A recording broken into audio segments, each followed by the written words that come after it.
amados irmãos, sejam bem-vindos à nossa Escola Bíblica Canaã. Me chamo Rogério Rodrigues, superintendente e professor de Escola Bíblica no Ministério Canaã, na congregação do Quitino Cunha, onde estamos sob a supervisão de nosso pastor Luiz Orlando, né? Sejam muito bem-vindos, né? Vamos dar continuidade às nossas lições online, irmãos. Estamos estudando a lição da revista da CPAD, A Igreja Eleita, redimida pelo sangue de Cristo e selada com o Espírito Santo da promessa. Lições baseadas na Epístola aos Efésios, onde hoje estamos na 12ª lição. E vamos tratar do seguinte tema: a conduta do crente em relação à família. Será que nós estamos vivendo como família de acordo com a palavra de Deus? Será que a nossa conduta familiar com nossa esposa ou esposo, né, com os filhos, né, estão de acordo com a palavra de Deus, para que assim eu possa influenciar meus vizinhos, né, de uma perspectiva bem positiva, né, que possa de alguma maneira testemunhar Cristo nas nossas vidas? É essa a questão que vamos trabalhar hoje. Se a célula máter da sociedade, a célula mãe da sociedade é a família, então se nós temos famílias sadias, famílias na presença de Deus, vamos ter uma sociedade, né, abençoada, irmãos. Tá? Esse é o conceito, né? O texto áureo da nossa lição de hoje se encontra em Efésios, capítulo 5, verso 31, que diz o seguinte: por isso, deixará o homem seu pai e sua mãe, e se unirá à sua mulher, e serão dois numa carne. A verdade prática da nossa lição de hoje diz o seguinte: Deus estabeleceu o casamento monogâmico, ou seja, o casamento monogâmico, um único casamento, né, com um único cônjuge, com uma única mulher, com um único esposo, com uma única esposa, heterossexual, ou seja, são de sexos diferentes, macho e fêmea, e indissolúvel, ou seja, que não pode se desfragmentar, irmãos, que não pode se dissolver, que não pode se destruir, né, irmãos? Porque a palavra de Deus diz: o que Deus uniu, o homem não separe. Isto é, a instituição da família para a glória do nome dele. A leitura bíblica em classe está em Efésios, capítulo 5, verso 21 ao 33. Né? Eu peço aos irmãos que leiam em casa, para acompanhar o texto, né? Vocês já estão com a Bíblia aberta, abra a sua Bíblia aí em Efésios, capítulo 5, do verso 21 ao verso 33. Ok? E também Efésios, capítulo 6, do verso 1 ao verso 14. Né? Efésios 5, 21 ao 33 diz o seguinte: sujeitai-vos uns aos outros no temor de Deus. Vós, mulheres, sujeitai-vos a vossos maridos como ao Senhor, porque o marido é a cabeça da mulher, como também Cristo é a cabeça da igreja, sendo ele próprio o salvador do corpo. De sorte que, assim como a igreja está sujeita a Cristo, assim também as mulheres sejam em tudo sujeitas a seus maridos. Vós, maridos, amai as vossas mulheres, como também Cristo amou a igreja, e assim mesmo se entregou por ela, para a santificar, purificando-a com a lavagem da palavra, da água pela palavra, para a apresentar a si mesmo a igreja gloriosa, sem máculas, nem ruga, nem coisa semelhante, mas santa e irrepreensível. Assim devem os maridos amar as suas próprias mulheres, como a seus próprios corpos. Quem ama a sua mulher, ama-se a si mesmo, porque nunca ninguém odiou a sua própria carne. Antes a alimenta e sustenta, como também o Senhor a igreja. Porque somos membros do seu corpo, da sua carne e dos seus ossos. Por isso deixará o homem seu pai e sua mãe, e se unirá à sua mulher, e serão dois numa carne. Grande é esse mistério. Digo, porém, a respeito da igreja de Cristo. Assim também vós, cada um em particular, ame a sua própria mulher como a si mesmo, e a mulher reverencie o marido. Efésios capítulo 6, do verso 1 ao 4, diz o seguinte: Vós, filhos, sedes obedientes a vossos pais no Senhor, porque isso é justo. Honra teu pai e tua mãe, que é o primeiro mandamento com promessa, para que te vá bem e vivas muito sobre a terra. E vós, pais, não provoqueis a ira a vossos filhos, mas criai-os na doutrina e a demonstração do Senhor. O objetivo geral da nossa lição é mostrar que o relacionamento harmonioso está incluído no projeto divino para a família. Os objetivos específicos, a gente vai falar sobre, primeiro, a gente vai falar sobre a conduta bíblica dos maridos, né? Demonstrar também a mulher, a conduta da mulher, e orientar a conduta dos pais e filhos no ambiente familiar. O ponto central da nossa lição é o seguinte: o relacionamento familiar é um projeto divino. A família, irmãos, é a principal instituição planejada por Deus. O relacionamento familiar é um projeto divino que tem a responsabilidade de glorificar a Deus e transmitir à sociedade o padrão moral e espiritual da família, que deve ser fundamentado na palavra de Deus. Para tanto, a Bíblia ressalta o papel dos pais e dos filhos no seio familiar. Tais papéis devem ser exercidos em obediência à palavra divina, a fim de que a família mantenha a comunhão e a convivência de forma harmoniosa. No modelo divino, irmãos, os membros da família têm cada um papel diferente. Nesta lição, veremos a conduta requerida por Deus para a família cristã. Em primeiro lugar, a gente vai falar sobre a conduta do marido, irmãos. Do homem da casa. Do cabeça da casa. Expressão essa que pesa muito, né, irmãos? Interessante. Muitos homens, né, dizem que, não, eu sou o cabeça da casa. Sou o cabeça do lar. Será que ele entende o que é ser cabeça de algo? Será que ele entende o que é ser cabeça, sabe, da família, cabeça da sua casa, líder da sua casa? Será que nós de fato entendemos o que é ser cabeça, irmãos? Capítulo 5, Paulo enaltece o matrimônio e o eleva ao mais alto patamar ao comparar o marido a Cristo e a esposa à igreja. Paulo queria falar aos Efésios sobre casamento, sobre relacionamento conjugal, sobre o matrimônio, tema que é tão fragmentado no mundo antigo, irmãos. A gente tem que entender o contexto do mundo antigo, o contexto de Éfeso, que não dava tanta ênfase ao casamento, ao matrimônio, assim como Paulo quer trazer, Paulo quer abordar na cidade de Éfeso, né, a cultura greco-romana, né, os casamentos eram arranjados, os casamentos não tinham como a base principal o amor, mas sim a negociata, né, sim os privilégios, né, tanto para mulheres como para homens, para governadores. Então, o conceito de casamento para a cultura greco-romana, né, a cultura de Éfeso, da cidade de Éfeso, era bem fragmentada, irmãos, sabe? Ele não tinha uma base sólida. O conceito de casamento, de relacionamento conjugal, de matrimônio, não tinha uma base sólida. Não só no mundo greco-romano, mas também no mundo de Jesus, né? Onde no conceito judaico também esse conceito já estava desfragmentando, o pessoal já não estava entendendo como é que ver, se deve ver a mulher, se deve ver a mulher, enfim.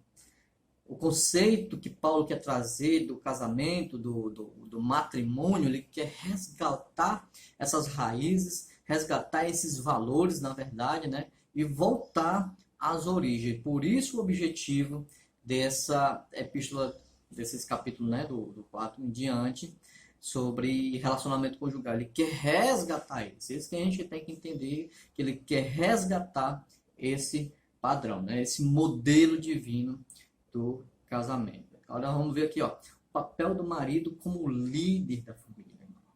Este é o modelo divino padrão do relacionamento conjugal. O marido é quem deve liderar a sua casa, assim como Cristo lidera a igreja visando o seu bem-estar absoluto. Irmãos. Efésios 5, 28 e 29 diz o seguinte, ó, assim devem os maridos amar as suas próprias mulheres, como seus próprios corpos. Quem ama a sua mulher, ama a si mesmo, porque nunca ninguém odiou a sua própria carne. Antes, a alimenta e sustenta, como o Senhor, a igreja. Alguns homens, irmãos, erroneamente interpretam sua função de cabeça do lar como uma posição em que os outros, principalmente a sua esposa, devem reconhecer, né? Para alguns homens, a mente dele é o seguinte: eu sou o cabeça da casa, você tem que me respeitar. Entende? Eu sou o cabeça da casa, você tem que me reverenciar.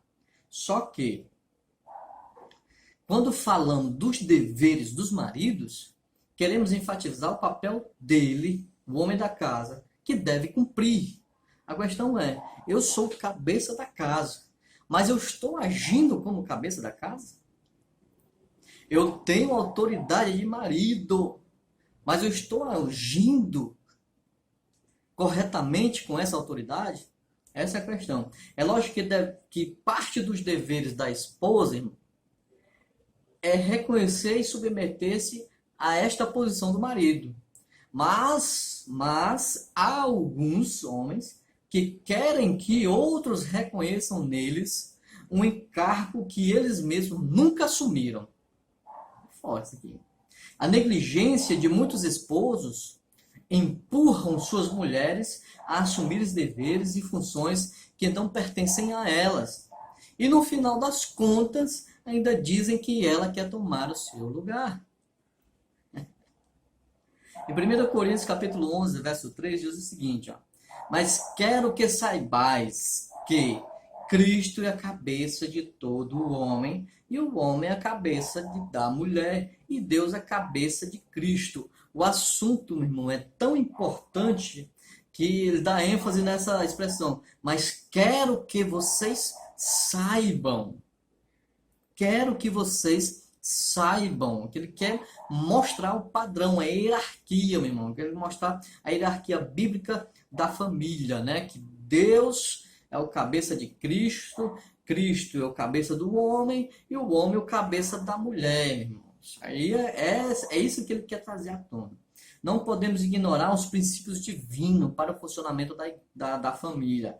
E um deles é o homem como governador de seu lar. Hoje, irmãos, vivemos um relativismo moral muito grande, né? E hoje também vivemos a ascendência, né, desse movimento feminista, onde tem por objetivo, né, não enaltecer, né, as virtudes da mulher. Não é isso não. Esse movimento tem o objetivo de tomar o lugar do homem, que é totalmente diferente. Se ela querer tomar o lugar do homem, a casa desmorona. Se ela quiser tomar o lugar do homem, ela não vai suportar. Porque o homem está investido dessa autoridade divina de governar o seu lar. Ele está investido dessa autoridade divina. Ele tem a autoridade divina de governar o seu lar e a sua esposa como auxiliadora. E nem pelo fato dela ser auxiliadora do homem, vai menosprezar o seu valor. Negativo, irmãos. Negativo. Isso a gente vai entender aqui. Hein? Para se exercer uma função, essa tal função de governar o lar, o homem precisa saber como. Eis a questão. O que vemos em muitos lares cristãos, não estou levando para fora não, já que a gente está falando de igreja, a gente fala de igreja, de lar cristão. Já que vemos muitos lares cristãos destruídos, muitos lares cristãos destruídos, esposa, sabe, não quer saber de marido, Filho não quer saber dos pais, desrespeitam pais, a destruição total, o caos dentro do lar. Isso porque o homem que é investido de autoridade divina não entende o que é essa autoridade divina e não sabe exercê-la. Essa é a questão. O homem não está sabendo exercer sua autoridade divina de governador do seu lar. Entenda, irmão, governador não é ditador, irmãos. Entenda, governador. Para governar, a gente tem que entender, sabe, o que nós estamos governando, irmãos. Para governar, para domínio, a gente tem que entender o que está sob nosso domínio, irmãos. E é isso que a gente vai ter que aprender isso. Para se exercer tal função, o homem precisa saber como fazer isso. Para isso é necessário conhecer a autoridade que o Senhor lhe outorgou. Há uma verdade bíblica que tem sido pouco compreendida por muitos casais cristãos. Trata-se da questão da autoridade do homem sobre a sua própria casa, começando pelo relacionamento marido e mulher. Esse é o primeiro nível. A palavra de Deus nos mostra claramente, entenda, claramente, que a mulher, enquanto na condição de filha, na casa de seu pai, está sob a autoridade e cuidado de seu pai. Certo? Ela deve obediência a seu pai, porque seu pai a cuida, a protege, a guarda. Então ela está sob as guarda, a proteção e os cuidados de seu pai. Ao casar-se, entenda isso, tal autoridade é transferida ao marido, irmãos, que fica a cargo de amar, olha maridão, presta atenção, amar, proteger e prover as suas necessidades. Vemos isso claramente numa cerimônia matrimonial, irmãos. No momento em que o pai entrega a filha ao noivo. Aquele momento, irmãos. Tá? Em qualquer cultura, meu irmão, sempre vai ter isso. Tá? Na ocidental, como na oriental, a filha vem pelo pai e o pai entrega ao marido. E o marido começa a ter, na verdade, o marido recebe essa autoridade do seu pai. Então, ele está investido de autoridade sobre a sua mulher. Isso, irmãos, eu quero que entenda. Autoridade não é autoritarismo. Isso a gente vai entender o conceito de um dos dois, ou dos dois conceitos. O homem está investido de autoridade para cumprir a sua missão, irmãos. Precisamos entender a diferença entre autoridade e autoritarismo. Autoridade, irmãos, diz respeito ao poder de execução que é outorgado a alguém. Eu te dou o poder para executar isso. Isso aqui é autoridade. Mas somente será reconhecida essa autoridade por outros quando ele começar a fazer. É isso que aconteceu com Jesus. Mateus 7, 28 e 29 diz o seguinte: e aconteceu que, concluindo Jesus esse discurso, a multidão se admirou da sua doutrina, porquanto os ensinava com autoridade e não como os escribas. O que isso significa, irmão Rogério? Que Jesus tinha autoridade, ou melhor, as pessoas reconheciam a autoridade de Jesus porque ele não só falava, irmãos, ele fazia, ele dava o exemplo. Autoridade é isso, irmãos. Eu sou investido de autoridade. Mas será que as pessoas, na verdade, a minha esposa e os meus filhos, reconhecem essa autoridade em mim? E como eles reconhecerão isso, essa autoridade em mim? Quando eu começar a dar exemplo. Quando eu começar a executar funções. Aí eles vão respeitar. Porque aquilo que eu estou mandando, na verdade, para que seja executado, eu estou fazendo também. O autoritarismo vem na contramão, irmãos, isso tudo. O autoritarismo vem na contramão. É exigido, mas aquele que exige não faz. É isso que acontecia com os fariseus. Olha, Mateus 23, do 1 ao 4 diz o seguinte: ó, então falou Jesus à multidão e aos discípulos, dizendo: ó, na cadeira de Moisés estão assentados os escribas e fariseus. Observai, pois, e praticai tudo que eles vos disserem.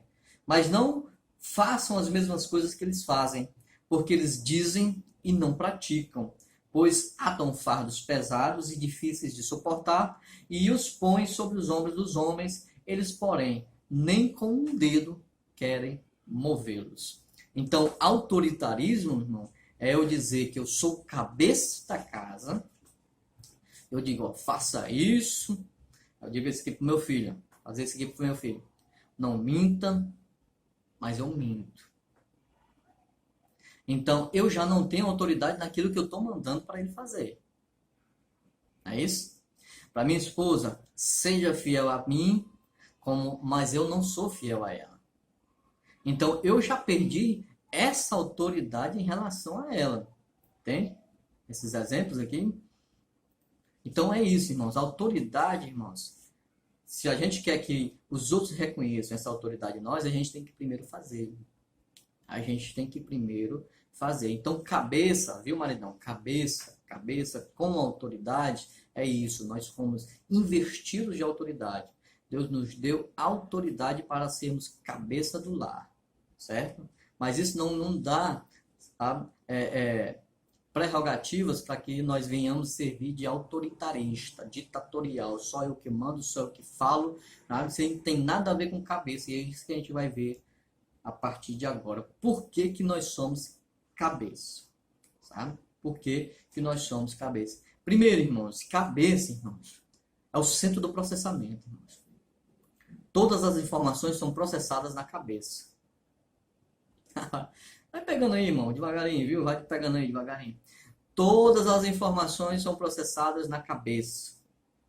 Sabe? Na nossa mente, nós recebemos as informações, absorvemos as informações vêm por meio do ouvido, as informações vêm por meio dos olhos. Por isso nós devemos estar atentos a observar e a ouvir todas as coisas.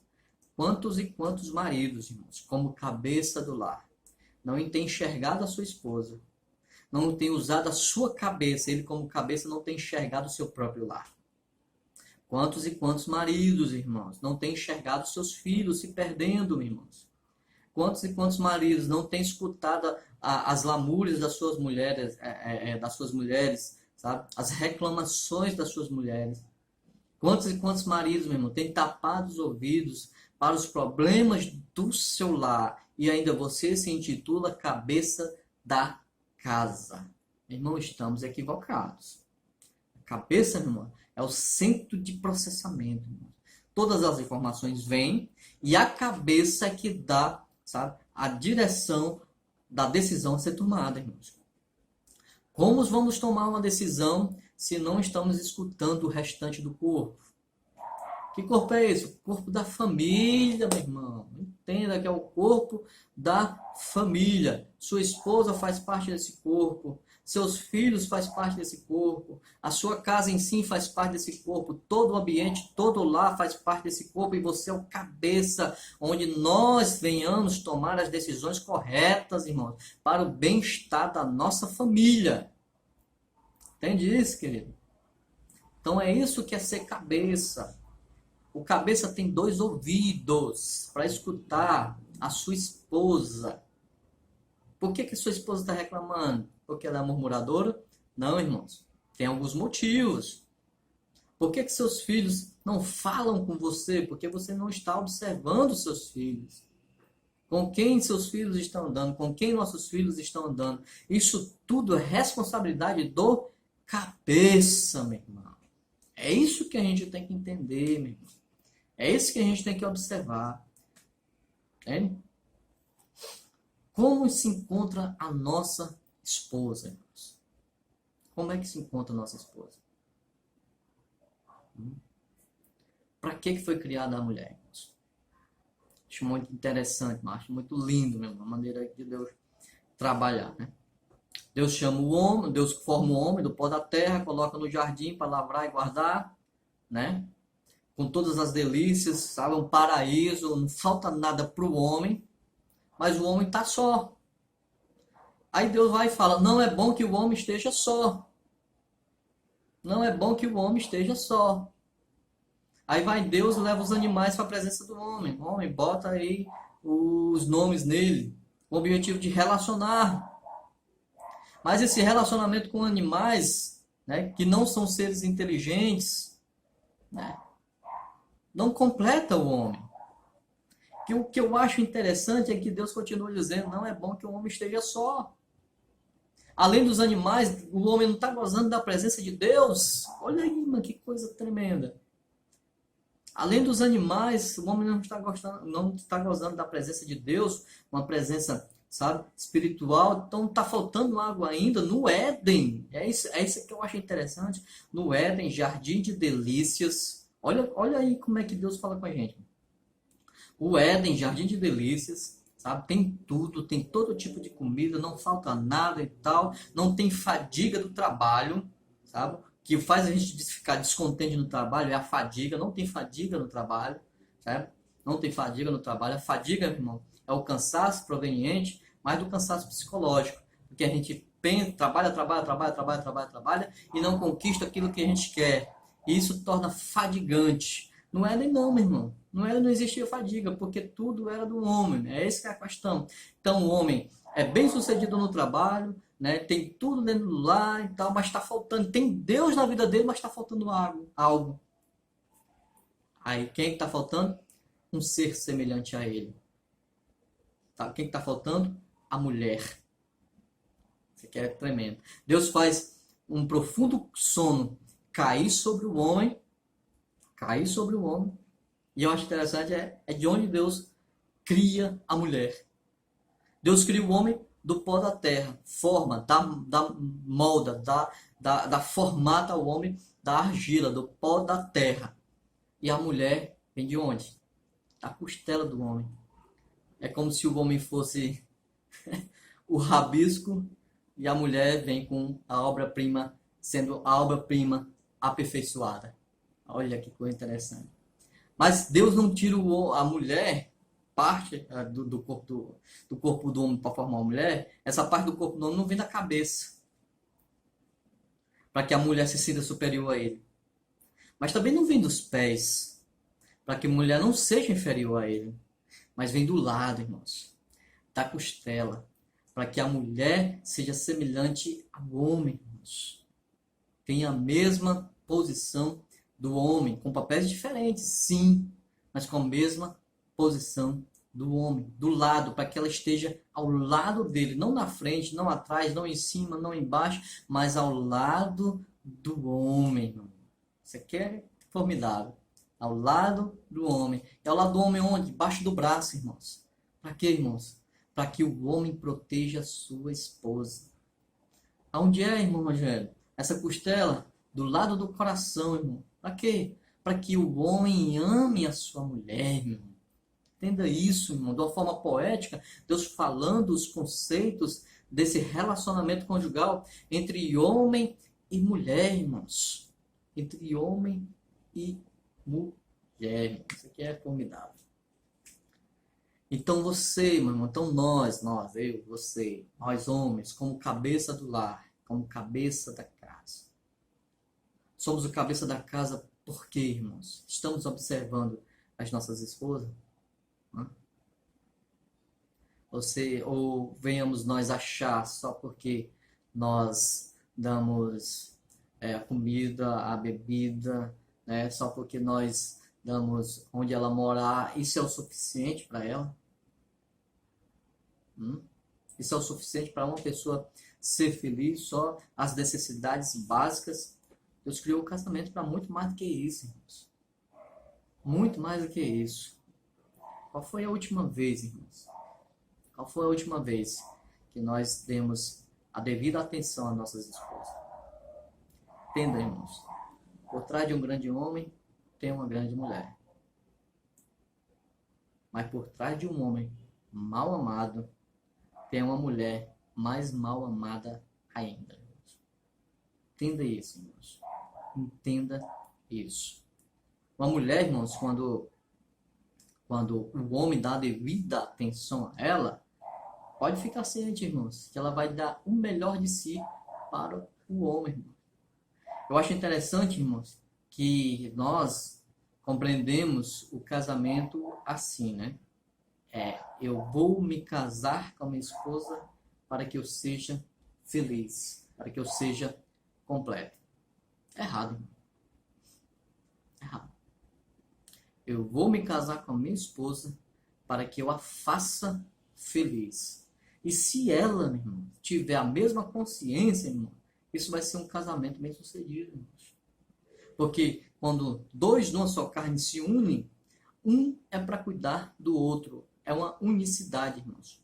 É uma unicidade. Um vai cuidar do outro, um vai completar o outro. Então, se eu tenho um entendimento que eu vou ter um relacionamento conjugal, vou casar com a minha esposa para fazê-la feliz e ela tem o mesmo pensamento que eu, pode ter certeza, irmãos, que esse relacionamento será muito bem sucedido. Mesmo em meio a reveses, mesmo em meio à dificuldade ou à escassez, mesmo em meio ao que for, né? Se esse casamento tem esse conceito, será bem sucedido. Então, irmãos, nós como cabeça da casa, entenda? A cabeça tem 2 olhos para observar e 2 ouvidos para ouvir. Que tipo de informação está chegando até nós como cabeça, irmãos? A gente tem que entender, irmãos, que a nossa família, a constituição da nossa família é a nossa missão. E é por isso, e é essa autoridade que Deus nos concede de governar essa família. Então a missão é essa, irmão, de governar essa família. Em como nós estamos governando. Estamos escutando, meu irmão, as opiniões. Estamos escutando, irmãos, as reclamações, as críticas. Ou estamos colocando tudo de lado? Se a gente estiver colocando tudo de lado, irmão, se a gente não estiver dando a mínima, a nossa autoridade está virando autoritarismo, ditatorial, onde só o meu pensamento vale. E isso, irmão, é errado. E isso, irmão, a sua casa, a nossa casa vai perecer. Por quê? Porque eu tenho uma visão, irmãos. E essa minha visão está sendo equivocada, irmãos, pelo meu ego, irmãos. Está ficando equivocada por conta do meu ego. Meu ego está subindo, meu ego está se elevando por conta dessa autoridade que eu digo gozar, dessa autoridade que eu digo ter por eu ser o cabeça, então só eu que estou certo. Mas eu não estou vendo, tá? Na verdade, os problemas que estão no corpo. Eu não estou ouvindo as pessoas que estão participando desse problema. A minha pergunta é, estamos sendo cabeça? Estamos sendo cabeça do lar? Local do processamento dessas informações estão chegando? A nossa família, irmãos, está sendo bem governada por nós, como cabeça da casa? Como estão nossas famílias? A nossa família está aprovando esse nosso governo, aprovando a nossa maneira de enxergar essa família? Essa é que é a questão. Por outro lado, irmãos, já que às vezes tem maridos, né, que usam a autoridade para promover seu autoritarismo, por outro lado também existe o lado oposto, irmãos. Maridos com autoridade que não exercem sua autoridade. A gente vê um exemplo bem notório, na verdade 2 exemplos, um no Antigo Testamento e outro no Novo Testamento. No Antigo Testamento a gente tem Acabe e Jezabel, e no Novo Testamento a gente tem Herodes e Herodias. Né? Os dois têm a mesma forma de ver essas coisas. Né? Um rei com autoridade, né?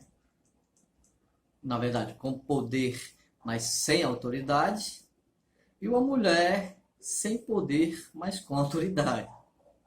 A gente tem Acabe, né, que tem poder, né, sobre todo Israel, mas não consegue exercer esse poder e não tem autoridade. Mas a gente tem Jezabel, uma mulher astuta, né, uma mulher astuta que não tem poder do seu marido, que o marido é que é o rei. Mas como ela tem astúcia, ela usa do poder do marido para executar o seu autoritarismo. Né? Isso acontece em muitas famílias também. O homem que vira, digamos assim, o banana da casa. Em vez de ser cabeça, né, irmãos? Em vez de ser o cabeça, ele não toma as rédeas da sua casa e empurra tudo para as esposas. A esposa vira provedora do lar. A esposa trabalha para colocar dentro de casa. Né? A esposa cuida dos filhos, cuida da casa, cuida só de tudo. E o marido só faz trabalhar para chegar em casa, né, tirar a roupa, tomar banho, comer, dormir, voltar para o trabalho, e ele fica omisso em relação aos seus deveres de marido, né? Que é tanto amar sua esposa, parece que ele não vê mais sua esposa, né? Proteger seu lar, proteger seus filhos, não puxa uma conversa com os filhos, tá?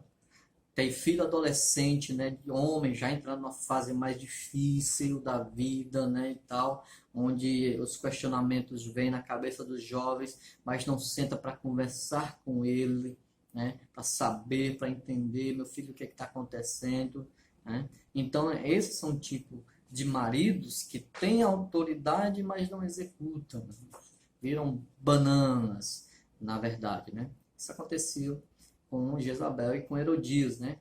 Tudo que Jezabel dizia, Herodes fazia. Tudo que Herodias dizia, perdão, tudo que Herodias dizia, Herodes fazia, tanto que pediu até a cabeça de João Batista numa bandeja de prata, né? E tudo que Acabe, que Jezabel pedia, né, mandava, na verdade, Acabe fazia, Acabe fazia, né? Isso, infelizmente, acontece na nossa família cristã de hoje. O que isso pode acarretar? Problemas tremendos, irmãos. Muito tremendo. Primeiro, a mulher não vai suportar o baque. Psicologicamente, a mulher não suporta. Psicologicamente, a mulher não vai suportar, né? As contas chegando e tal, aquela coisa toda, e ela toda com aquela preocupação, aquela todinha, tudo, que vai culminar, irmãos, numa possível separação. Dessa separação, o filho fica rebelde. É o que a gente vê muitos e muitos e muitos por aí, acontecendo por aí, irmão.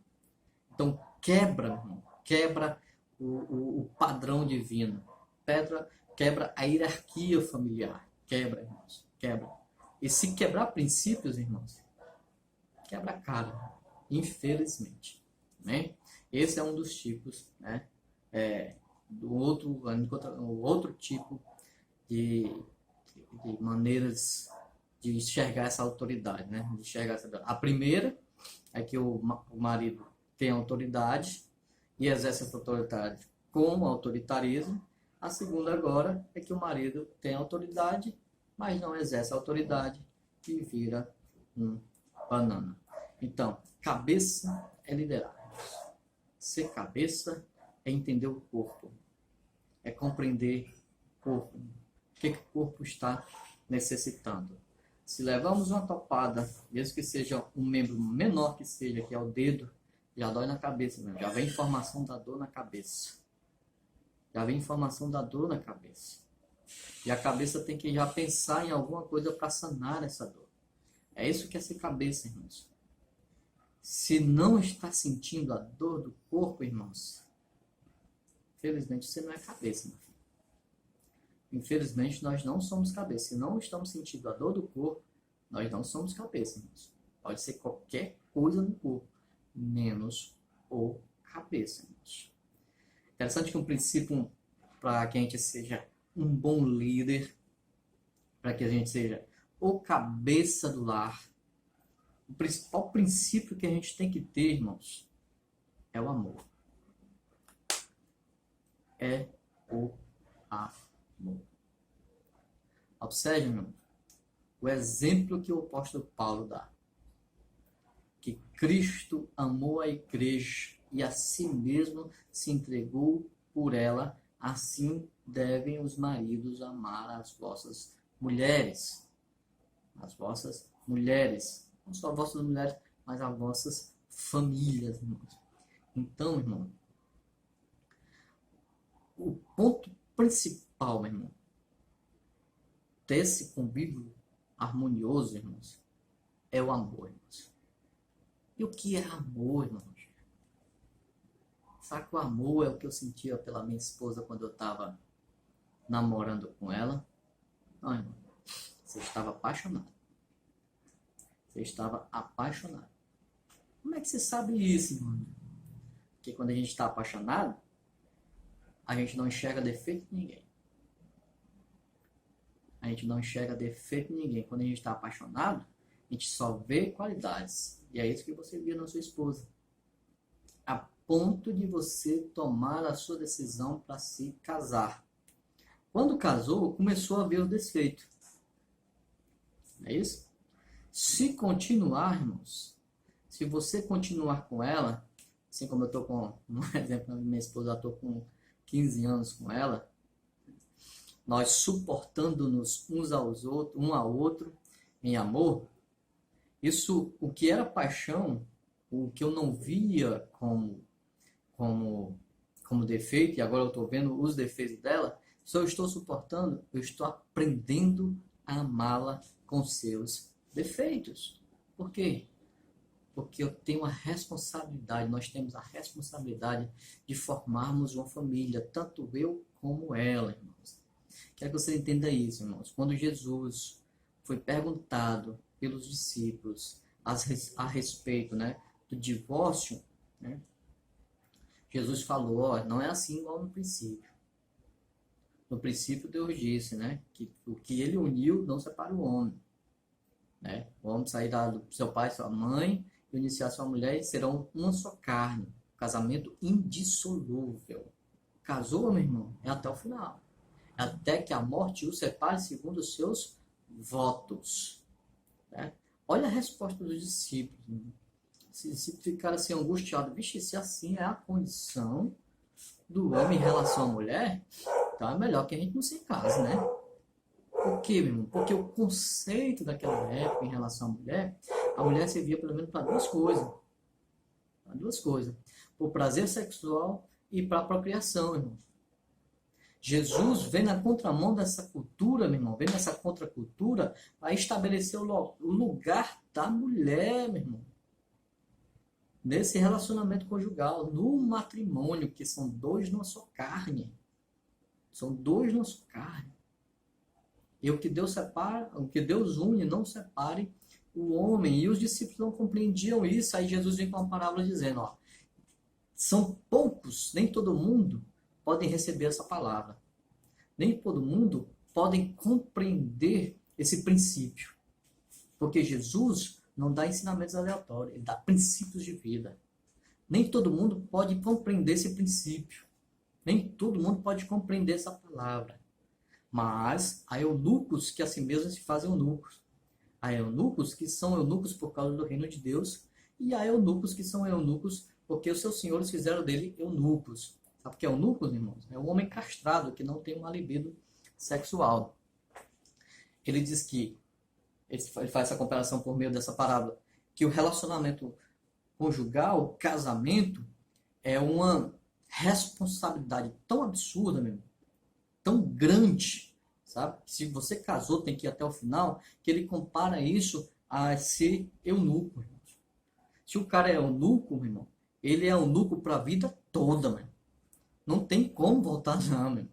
Não tem como colocar um negócio de novo no local, meu irmão. Entenda isso. Se ele é eunuco, meu irmão, ele vai ser eunuco para a vida toda. É assim. Se você é casado para a vida toda. É com a sua esposa para a vida toda, até que a morte o separe. É esse conceito que Jesus estava falando por meio dessa parábola. Por isso que ele diz, ó, há eunucos que assim mesmo se fazem eunucos por causa do reino de Deus. Eles escolheram seguir o reino de Deus, se tornaram eunucos. Eles não quiseram ter o libido sexual por causa do reino de Deus. E são...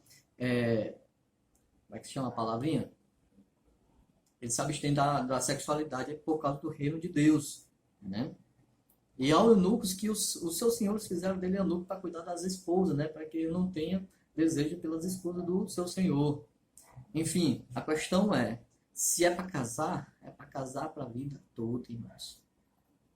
Infelizmente, esse relativismo moral tem entrado dentro das nossas igrejas e tem se instaurado, meu irmão, a ponto, meu irmão, de qualquer briguinha no nosso lar, a gente já querer ter justificativa para querer se divorciar, meu irmão. Isso é horrível, meu irmão, isso é errado. A querer se separar.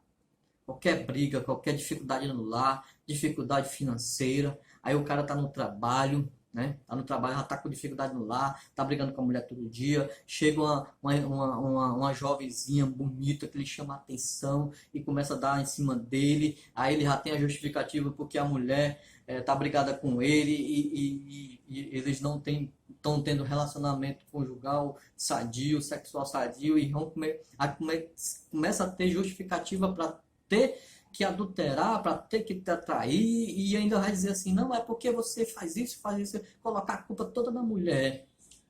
É isso que acontece, irmão. É isso que acontece. Então a base disso tudo, irmão, é o amor, cara. E se eu tenho um amor, o amor, irmãos, entendam, o amor tudo sofre, o amor tudo crê. Né? Esse momento difícil que a gente está passando, irmão, se a gente não tiver o amor aperfeiçoado em Cristo, irmão, a gente, sabe? A gente se perde, meu irmão. Então o amor é isso, meu irmão. A gente vai aprendendo com as dificuldades, com os erros e vai vendo a nossa missão. Que missão é, irmão? Já tenho filhos. Eu, por exemplo, tenho 3 filhos. Então a minha missão está no meu lar, meu irmão. Minha missão está no meu lar. E eu, como cabeça, tenho que compreender essas coisas. Brigamos sim, não somos um casal perfeito, sim, claro, é lógico. Brigamos sim, discutimos sim. E quando a gente começa a discutir, um já fecha a boca, cada um vai para um lado, vai para o outro, porque se continuar discutindo, vai sair besteira, um vai ferir o outro com palavra, meu irmão. Entende isso, irmão? Então é isso, a conduta do crente na família é essa, meu irmão. Se eu e você, como homens, somos cabeça, irmão, a gente tem que ser uma cabeça pensante, meu irmão. Você entende, irmão? Uma cabeça pensante, observando o corpo, meu irmão. Observando, sabe? O que o corpo está precisando, meu irmão. Então, o que a tua mulher está precisando, meu irmão? Talvez a tua mulher está precisando é da tua atenção, meu irmão, da nossa atenção, meu irmão. Talvez a nossa mulher está precisando é da nossa atenção, os nossos filhos estão precisando da nossa atenção. Nossos filhos não estão mais precisando mais de videogame, não, que eles têm, meu irmão. Nossos filhos não estão precisando de celular, não, que eles têm, meu irmão. Eles estão buscando preencher esse vazio dele, que nós, como cabeça e pai, não temos, com o seu celular, com o seu videogame, com o que for, meu irmão. Mas essa responsabilidade é minha e sua. Amém, irmãos? Esse tema é muito extenso, irmão. A gente não tem como, por conta do nosso tempo, né, e tudo. A gente não tem como falar só sobre os homens, que é demais. Mas em outra oportunidade a gente vai falar sobre isso. Agora a gente vai falar sobre o segundo tópico, né, irmãos? A esposa. A esposa... Conduta da esposa, né, irmão? Né? O conceito de submissão cristã. Eita, né? Falando de esposa, irmãos, esse movimento feminista que se alastra, né, irmãos? Já está adentrando até as nossas igrejas. Irmãos. Esse movimento aí está adentrando até as nossas igrejas.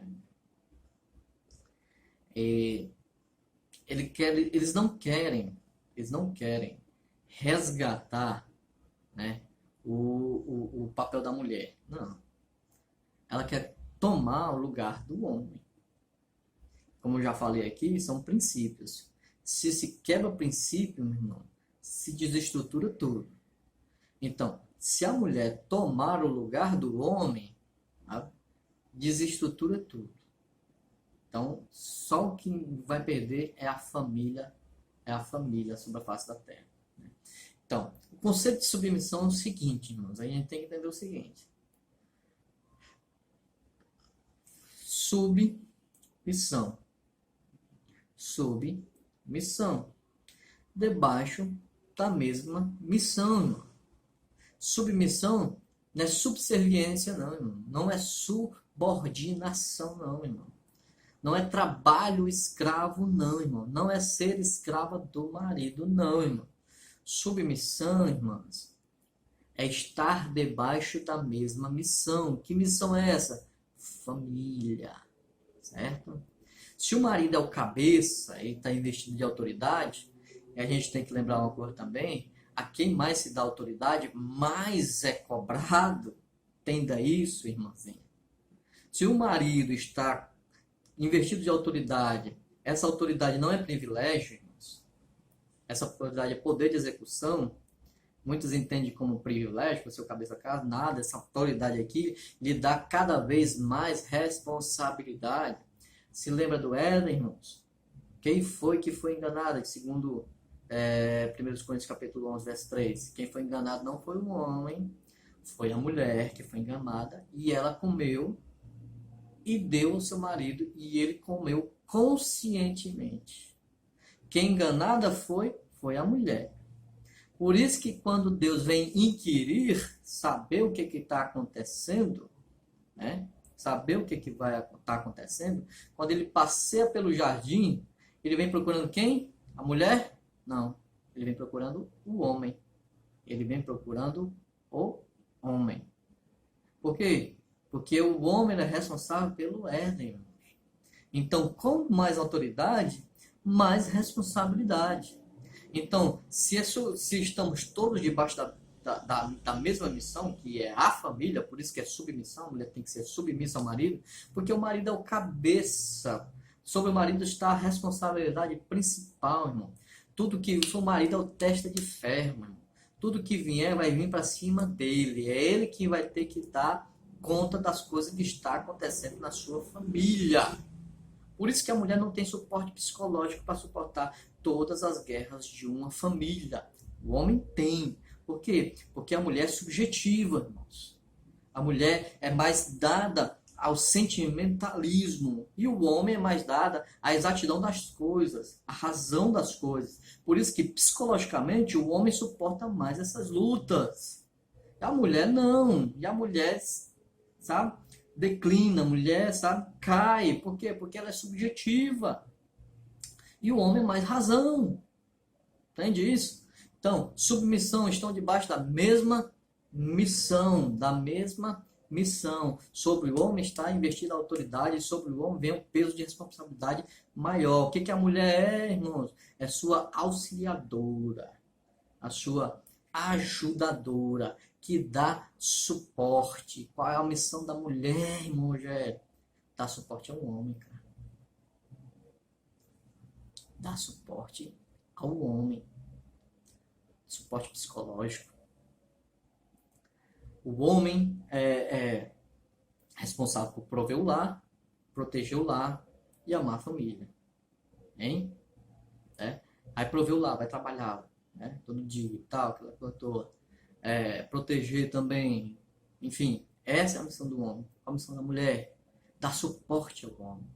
Para que o homem tenha capacidade de executar a sua missão. A mulher vai cuidar do seu lar. Hein? A mulher vai cuidar do seu lar. A mulher vai cuidar dos seus filhos. Né? Mas hoje, como vivemos numa sociedade pós-moderna, onde há uma grande dificuldade, hoje nós vemos mulheres trabalhando. E isso não é errado. Isso não é errado. Hoje nós vemos mulheres ganhando mais do que homens. Isso não é errado. Né? Dependendo da sua função exercida. O que é errado é a mulher usar dessa questão dela querer, na verdade, ela ganhar mais do que o marido e jogar na cara do marido que ganha mais do que ele e menosprezar a autoridade do marido. E isso acontece. Isso acontece em muitas famílias. Isso acontece em muitas famílias cristãs, mais ainda em famílias que não têm o ensino bíblico como seu fundamento. Eu vejo isso na vida de um amigo meu de infância mesmo.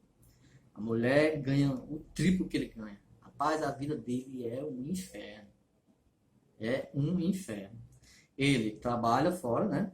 Só que o trabalho dele é de pouco expediente. Chega em casa, tem que cuidar do lar. Quando chega em casa, ele vai ter que cuidar de tudo, dos filhos, de tudo, lavar e tudo. E a mulher, quando chega em casa, dá plantão, né, e tal, aquela coisa toda, né, trabalha, né, e quando chega em casa tem que estar tudo limpo, tem que ter comida, tem que ter... Meu irmão, cara, e se não tiver, meu Deus do céu, é um Deus nos acuda. Então, isso é os papéis invertidos. Se essa mulher, tudo bem, vamos respeitar a carga horária dela, beleza. Pronto, chega tarde, quer comer alguma coisa, beleza. Mas não usar disso para humilhar o seu marido. Mano. Isso é horrível, cara. Isso é horrível. Isso acontece. Então, mulheres, entendam. Sei que vocês trabalham, sabe?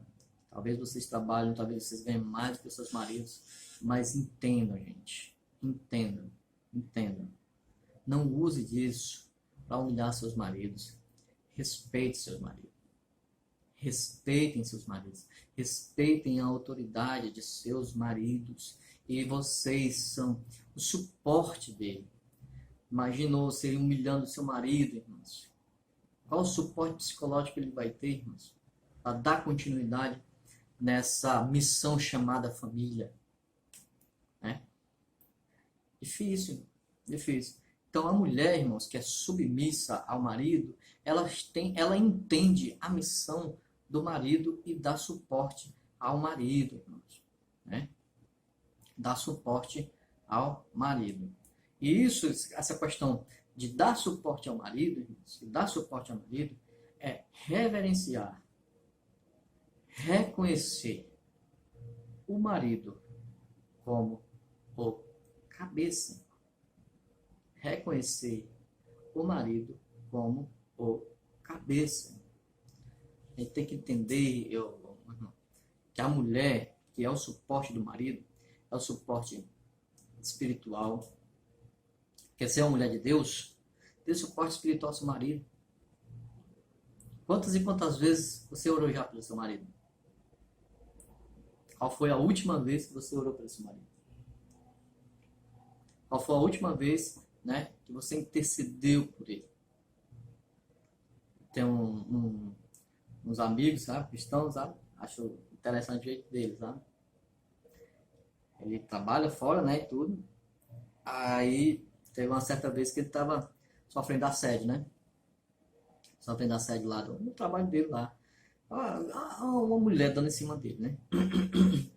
Chegou para a esposa dele e disse assim: ó, fulano, me ajude em oração. Assim, assim, assim. Então a mulher tá dando em cima de mim, assim, assim, assim, assim, assim, assim, assim, assim. O que a mulher fez? Seguiu o conselho do marido. Foi orar pelo marido. Se fosse uma mulher que não entendesse, sabe, a posição do marido, irmão, e viesse com ciúme, não é porque você dá trela, é porque você dá espaço, é porque você é isso, ia rebolar para cima do marido, e aí o que ia acontecer com o marido? Aí é desse jeito, eu venho me abrir aqui contigo e tal, então tá certo, tá certo. E na sua revolta, né, eu sei que é injustificável, claro, lógico, mas na sua revolta, o que ele ia fazer era ficar com a mulher, com certeza. Mas a mulher entendeu a posição do marido. A mulher entendeu a posição do marido, entendeu a necessidade do marido e deu suporte ao marido, suporte espiritual, e começou a orar por ele e eles venceram essa guerra, meu irmão. Tá? Suporte psicológico, o marido. Marido trabalha o dia todinho, né, e tudo, trabalha com uma coisa que enche a sua cabeça, né, e tudo, e tá estressado, às vezes chega estressado do trabalho. O que a mulher faz, irmãos? O que a mulher faz quando chega em casa, quando o marido chega em casa, né, rebola no peito do marido uma gama de reclamação. Ah, seu filho fez isso, seu filho fez isso na igreja, e vai cortar a luz, e vai fazer aquilo, e conta pra caralho, e o cara já tá cheio, ai, e vai se embora. Entende? O que a mulher faz, meu irmão? Entende o marido. Entende o marido. Pelo menos tenta entender. O marido chega com o cara carrancudo porque ele tá estressado, irmão. Aí a mulher sábia, inteligente, que tem discernimento, ixi, aconteceu alguma coisa na empresa. Calma aí. Mas banho, meu filho. Vou preparar aqui sua roupa, vou preparar aqui a toalha, tal. Começa a dar um tratamento melhor do que estava recebendo lá na empresa. Porque ele tem que se destressar, meu irmão. Ele tem que esfriar a cabeça, preparar a janta dele, deixa comigo, tal. Quando o cara tiver com a cabeça mais fria, ela chega, aconteceu alguma coisa? Aconteceu isso. E aí, como você tá? Não, mas agora tô melhor, já tô botando as ideias no lugar. Posso te falar uma coisa? Nossa, conta de a luz chegou e tal, o aviso de corte, tal, já vai receber de outra maneira, meu irmão.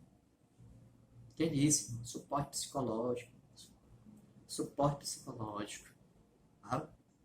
Suporte psicológico, suporte espiritual, suporte psicológico, emocional, né? Esse suporte emocional, irmãos, sabe?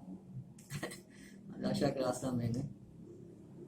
Porque ao longo dos anos, né, os maridos deixaram de ser namorados, As esposas deixaram de ser namoradas, não namoram mais, perderam o glamour, foi o que aconteceu. E isso, meu irmão, isso, sabe, infelizmente, corroboram, sabe, para o cansaço do casamento, a rotina, né? A monotonia, todo dia a mesma coisa, tem? Então, homens e mulheres, né, precisam resgatar um pouquinho isso, né? Sair um pouquinho, e pegar um cineminho, e jantar fora e tal, aquela coisa toda, para resgatar, sabe? Essa questão do namorado, questão do, sabe? Dar um suporte emocional. Nós precisamos disso. Nós precisamos disso, tanto o homem quanto a mulher. Então, o que a gente tem até agora? Nós já falamos do marido, né? Demos uma prévia do marido, né? Sobre os deveres do marido, né? Na família, o homem como cabeça, o homem, o que deve ser o homem como cabeça, a submissão da mulher. E agora vamos falar um pouquinho dos filhos para nós finalizarmos a nossa lição de hoje. Então, para a gente finalizar, irmãos, a gente vai falar sobre filho, um pouquinho sobre filho agora, né? A conduta do crente como filho, né?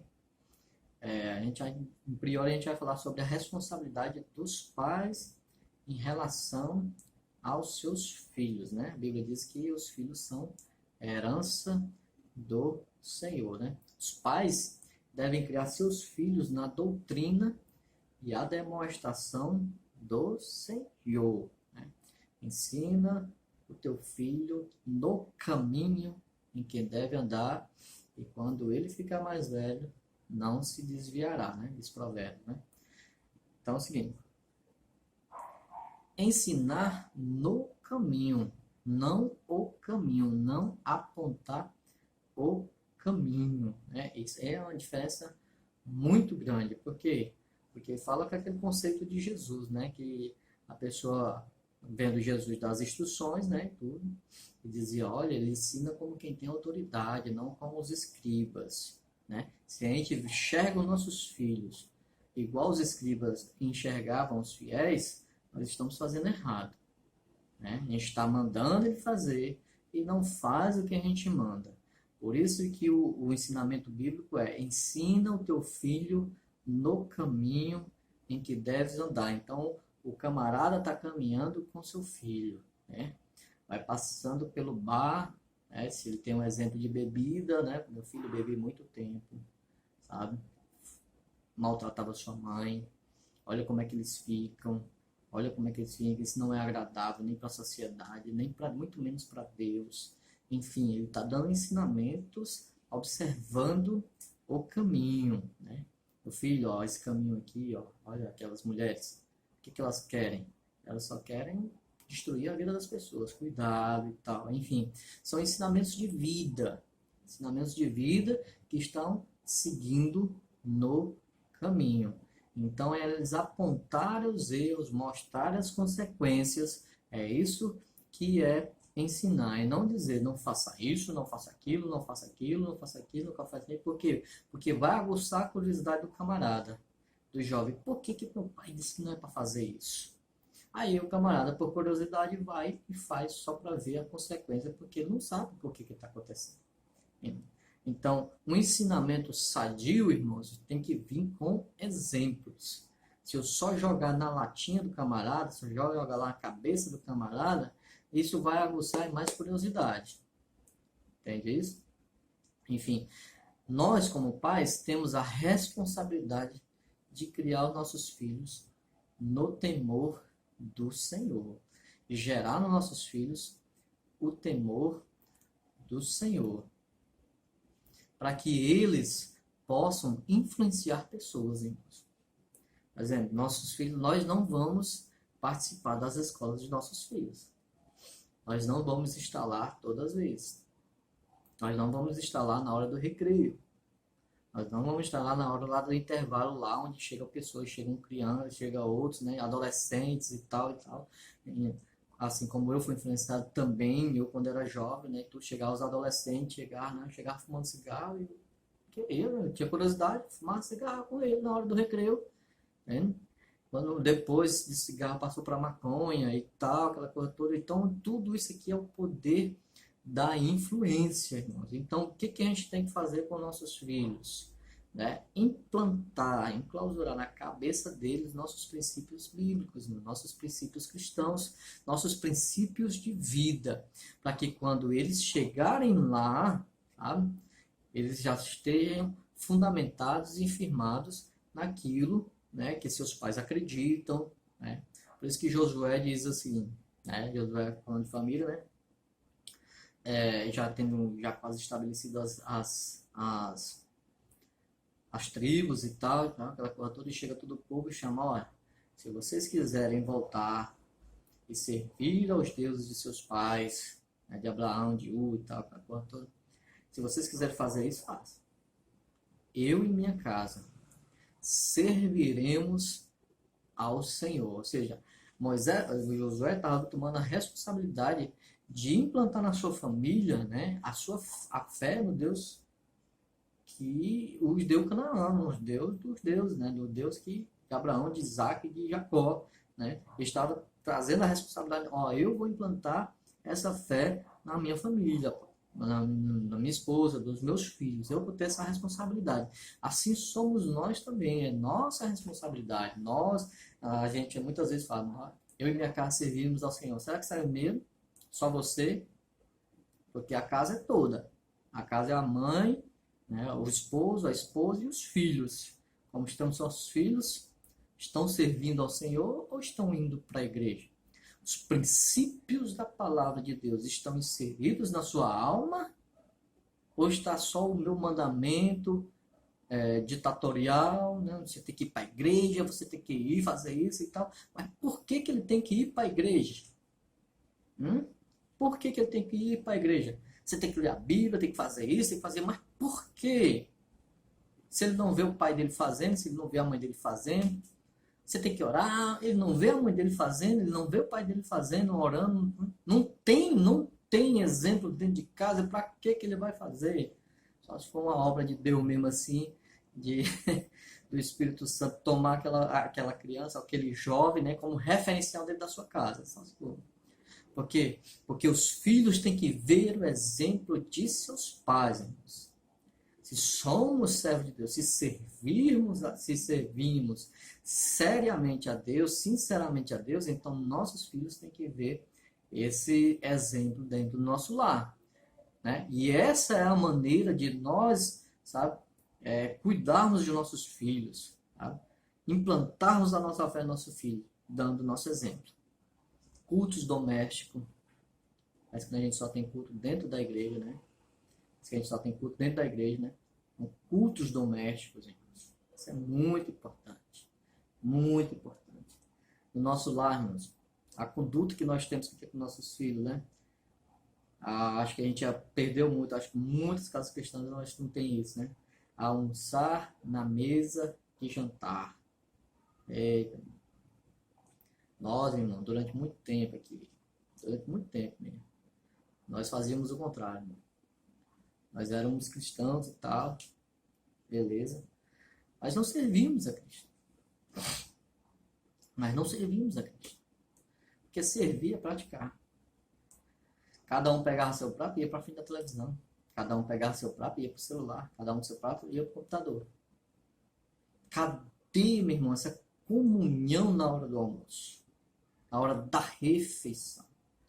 Lembrando, irmãos, isso aqui, princípio de vida, quando a gente está em refeição, estamos comendo, irmãos, estamos no momento mais, sabe, mais sagrado que nós temos. Irmão. Participar da ceia, da comida.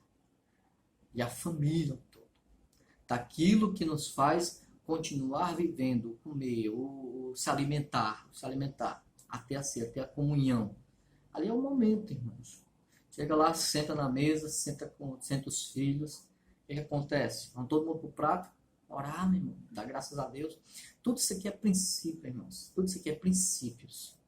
São princípios que a gente deve exercer dentro do nosso lar. São coisas simples, irmãos.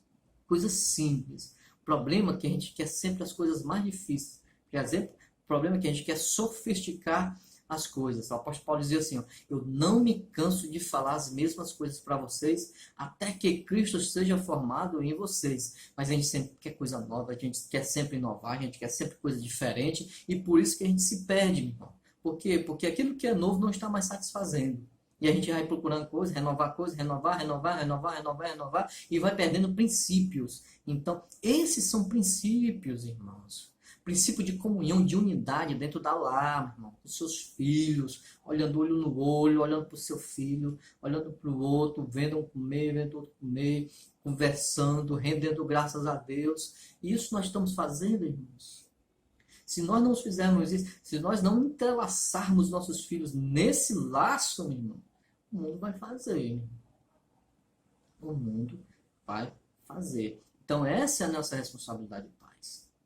Essa é a nossa responsabilidade como pais, irmãos. Responsabilidade dos filhos, irmãos.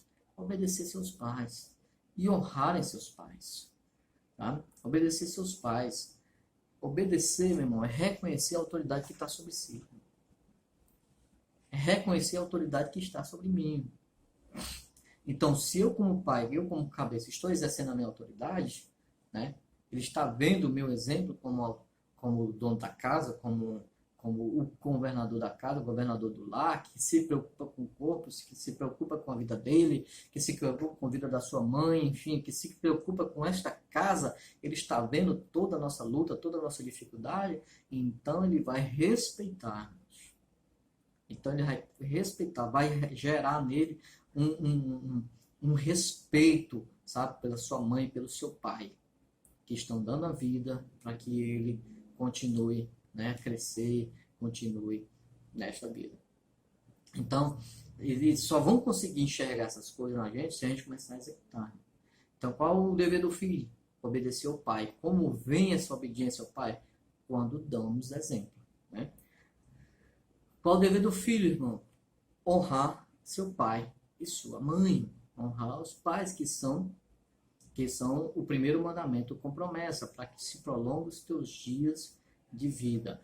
Provérbios, se você quiser ler Provérbios, tem uma série lá, uma série de instruções de pais para filhos, de filhos, de filhos para filhos, né? Para saber como o pai se deve se comportar com o filho, como o filho deve se comportar em relação ao seu pai. Tem uma gama lá, muito bom. Provérbios, livro de Provérbios é excelente. Leiam, adquiram sabedoria da vida cotidiana lá, lendo aquelas preciosidades, né? Então, honrar a seus pais, irmão, honrar seus pais também com seus bens, irmãos. Muitos e muitos filhos, irmãos, muitos nos lares cristãos. Muitos e muitos filhos cresceram, se casaram e esqueceram da sua família, dos seus pais. Esqueceram de fato. Não tem mais responsabilidade alguma com seus pais. Né? Honrar, cara. Honrar.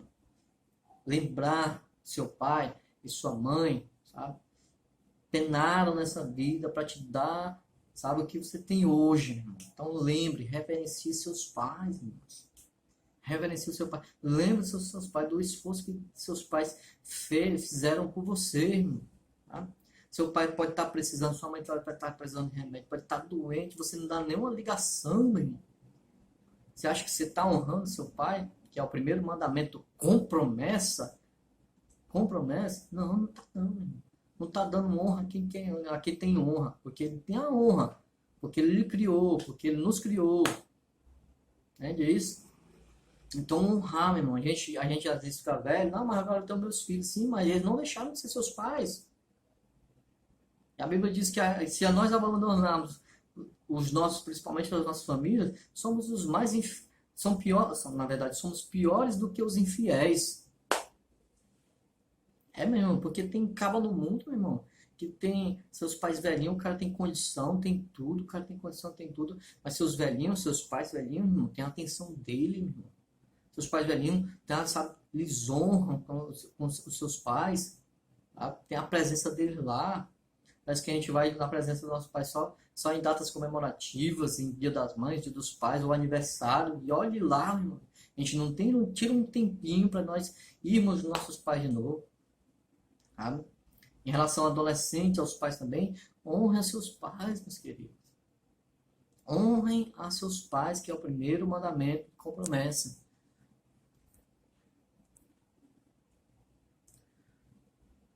Como que eu honro meu pai, mãe? Como que eu honro a minha mãe? Escutando seus conselhos. Eu garanto que nenhum conselho da sua mãe ou do seu pai tem o objetivo de fazer mal a você. Tem o objetivo sempre de lhe alertar. Amém, irmãos? Concluir essa aula de hoje. Vamos concluir essa aula de hoje com a conclusão, né? No modelo divino, todos os membros da família cumprem deveres específicos. O marido tem o dever de liderar e amar sua esposa. A esposa, o dever de submeter-se e respeitar a liderança do seu marido. Aos pais, o dever de educar seus filhos segundo as Escrituras. Aos filhos, o dever de obedecer e honrar seus pais.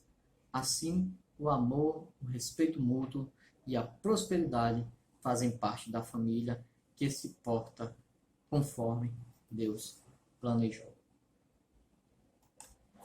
Que a paz do Senhor esteja com cada um. Sou grato a Deus por mais uma oportunidade, né? Que nós estamos aqui dando essa aula, né? Minha oração é que Deus abençoe sua vida, abra o seu entendimento, né? Coloque no seu coração o desejo de buscá-lo cada vez mais na sua palavra, né? E na próxima aula, irmãos, é a última aula, na 13ª aula, a gente vai falar de batalha espiritual e as armas do crente. Eita, vai ser bom, viu? O que é o capacete da salvação, irmãos?